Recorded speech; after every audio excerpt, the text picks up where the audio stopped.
Assalamualaikum warahmatullahi wabarakatuh. Gimana teman-teman? Kabarnya sehat selalu ya untuk kita semua.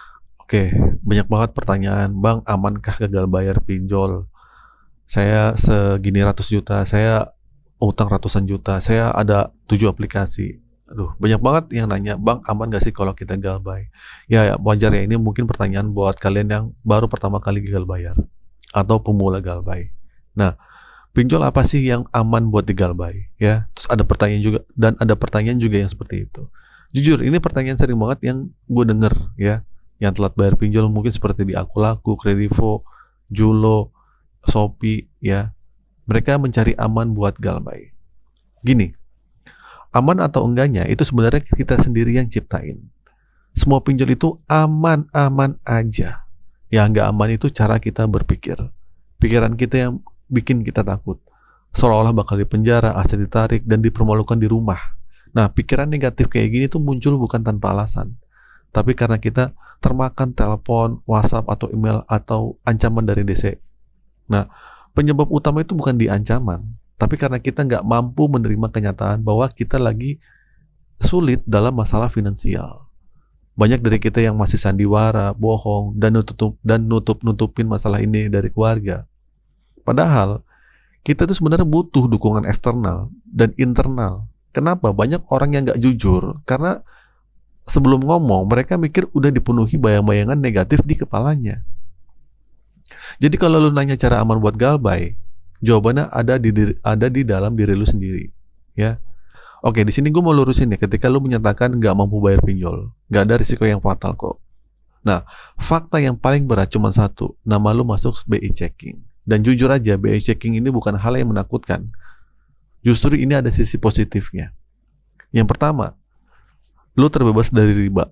Kalau nama lu sudah masuk BI checking, otomatis lu nggak bisa minjem lagi. Dan ini cara untuk terhindar dari dosa riba atau dosa-dosa meminjam lu nggak bayar. Terus kedua, bebas dari beban tagihan. Lu nggak perlu lagi pusing mikirin tagihan. Rezeki itu misteri, tapi angsuran itu pasti. Nah, sekarang saatnya lu fokus nyari uang, bukan mikirin utang. Yang ketiga nih, ini jadi kesempatan sukses tanpa utang. Nah, ini saatnya lu bangkit tanpa bergantung sama pinjaman. Lu bisa beli barang tanpa harus nyicil atau kredit lah. Nah, tapi gini, sisi negatif BI checking memang cuma satu, lu nggak bisa minjam lagi. Udah itu doang. Tapi anehnya, orang-orang yang lebih takut sama sisi negatif ini, padahal saat terjerat pinjol, mereka teriak-teriak soal riba dan dosa. Tapi pas namanya masuk BI checking, paniknya minta ampun. Padahal resiko tertulis dari pinjol itu cuma itu. Setelah 90 hari, pinjol dilarang melakukan penagihan dan data lo diserahkan ke OJK. Mereka bisa aja bekerja sama dengan pihak ketiga, tapi itu semua sudah ada aturannya. Dan pertanyaannya, kenapa lu panik? Karena lu selalu dengar telepon, WhatsApp, dan email yang katanya menakutkan, tanpa cari tahu faktanya. Makanya kalau lu mau aman, kendalikan cara berpikir lu. Stop overthinking dan berpikir negatif. Selama ini lu cuma mikirin hal buruk. Coba sesekali pikirin yang hal baiknya. Contohnya lu bilang, gimana kalau dia datang ke rumah bawa polisi dan bisa penjarain gue? Itu pertanyaan yang menekan diri lu sendiri. Coba lu balik tanya, gimana kalau semua itu nggak terjadi? Lu harus seimbang dong. Mikirnya dua versi yang menakutkan dan versi yang menyemangati. Langit ada buminya, siang ada malamnya. Pemikiran lu juga harus seimbang. Kalau lu cuma mikirin hal buruk, berarti cara berpikir lu yang kejam, bukan masalahnya. Bahkan utang 10.000 pun bisa terasa nggak aman kalau cara berpikir lu salah. Tanyakan ke diri lu, apa sih yang perlu ditakutin? Hidup tanpa uang jauh lebih menakutkan daripada tagihan DC. Hari-hari lu butuh makan dan minum, dan itu nggak bisa digalbay. Telat makan aja lu bakal asam lambung ya kan? Jadi kendalikan cara berpikir lu supaya lu selamat dalam jangka panjang.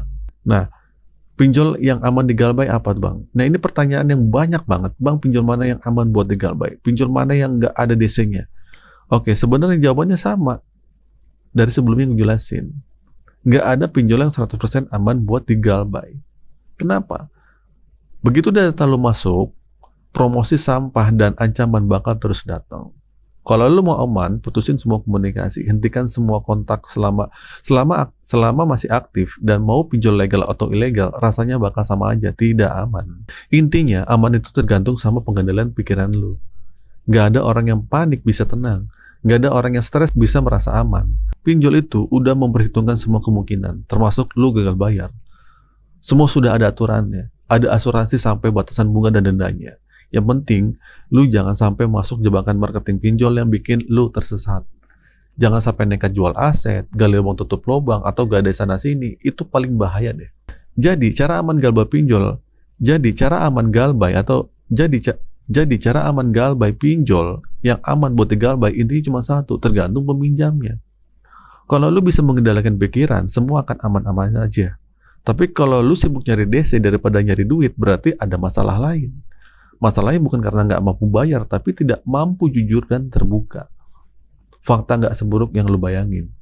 Nah, jadi kesimpulannya, yang menjadi pertanyaan yang sering banget gue dengar, aman atau enggaknya, jujur, pertanyaan itu banyak banget dari kita yang terjebak dan ketakutan ancaman-ancaman yang berdatangan. Ya, tapi percayalah, aman atau tidaknya itu sebenarnya tergantung pada diri kita sendiri, pada cara kita berpikir dan menyikapi masalah. Semua pinjol legal itu sebenarnya sudah diatur oleh OJK dan mereka sudah memperhitungkan resiko gagal bayar. Resiko fatal dari gagal bayar legal itu cuma satu, yaitu masuk daftar BI checking. Ya, awalnya mungkin terdengar menakutkan, tapi coba lihat dari sisi positifnya, ya. Terus juga cara aman untuk menghadapi gagal bayar itu ada kunci utamanya, ya. Pertama itu mengendalikan pikiran dan emosi lu. Pertama, lu jangan overthinking. Berhenti memikirkan skenario terburuk yang belum tentu terjadi, dan ancaman-ancaman penjara, aset ditarik, dipermalukan depan umum, ya sama gertakan DC. Alihkan fokus lu, rasa takut lu ke solusi. Tanyakan pada diri sendiri bagaimana kalau semua hal buruk itu tidak terjadi. Terus kedua juga putus komunikasi aja udah. Ini juga untuk mengurangi kepanikan diri lu sendiri. Jangan angkat telepon nomor yang tidak dikenal, blokir nomor DC itu nggak apa-apa. Jangan balas pesan-pesan dari ancaman mereka, ya. Terus yang ketiga, jujur dan terbuka. Nah, ini salah satu sumber kepanikan terbesar, rasa takut untuk jujur pada keluarga. Bicaralah dengan orang terdekat lu. Sampaikan masalah ini dengan jujur. Karena dukungan keluarga bisa jadi kekuatan terbesar untuk lu. Di sini, lu akan terkejut. Fakta yang tidak seburuknya yang lu bayangin. Terus keempat nih, terakhir. Fokus pada solusi aja. Daripada lu sibuk mencari tahu pinjol mana yang aman atau digalbay, lebih baik mengalihkan energi lu untuk mencari penghasilan, ya nggak? Ingat ya, lu gagal bayar karena tidak punya uang. Jadi prioritas utama lu sekarang adalah mencari uang. Nah, terakhir, jadi tidak ada satupun pinjol yang aman 100% digalbay. Tapi ada cara aman untuk menghadapinya, yaitu kendalikan diri lu sendiri. Pahami resikonya, luruskan cara berpikir lu, dan fokus pada perbaikan hidup. Hidup tanpa utang itu jauh lebih bahagia dan aman. Ya, tapi gagal bayar pinjol bukan akhir dari segalanya, melainkan bisa jadi awal dari kehidupan baru tanpa beban hutang. Oke, itu saja teman-teman video kali ini. Semoga video ini bermanfaat. Akhir kata dari saya, assalamualaikum warahmatullahi wabarakatuh.